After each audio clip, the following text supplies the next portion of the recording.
శ్రీరామచంద్రశ్రితపారిజాత సమస్త కళ్యాణ గుణభిరామ సీతాముఖంభోర్హచంచరీకో నిరంతరం మంగళమతనోతు ఆపదామపహర్తారం దాతారం సర్వసంపదాం లోకాభిరామం శ్రీరామం మోక్షదం తం నమామ్యహం.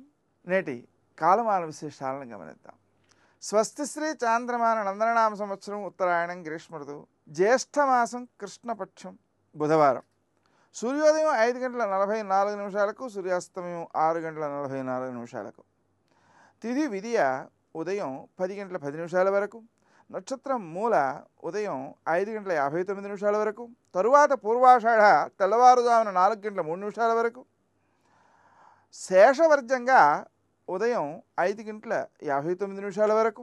మరల మధ్యాహ్నం 2:48 నుంచి 4:17 వరకు. దుర్ముహూర్తం ఉదయం 11:45 నుంచి 12:41 వరకు. అమృతకాలం రాత్రి 11:35 నుంచి 1:06 వరకు. రాహుకాలం బుధవారం కాబట్టి మధ్యాహ్నం 12 నుంచి 1:30 వరకు. నేటి విశేషం బుధవారం శ్రీరామచంద్రునికి చాలా ప్రీతికరమైనది. మొత్తం దశావతారాలలో లేక మిగిలిన అవతారాలలో రాజ్యాన్ని నిర్వర్తించినటువంటి అవతారం రామరాజ్యం. రాముడొక్కడే కాబట్టి ఆయన నిరంతరము ఆధ్యాత్మిక చింతనతో గడిపాడు. అదే నిజమైన రాజ్యం, అదే రామరాజ్యం. అటువంటి రామరాజ్యం మనకు ప్రాప్తించాలి అంటే మనం ఏం చేయాలి? మనం ఎవరికి వారం పక్కవారికి అన్యాయం చేయకుండా ఉండడానికి తలుచుకోవాలి.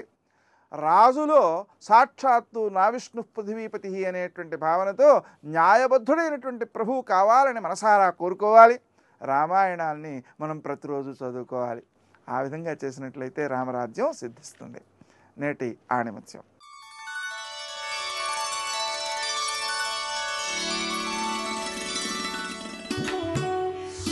సర్వులను ప్రేమించడమే అసలైన భక్తి.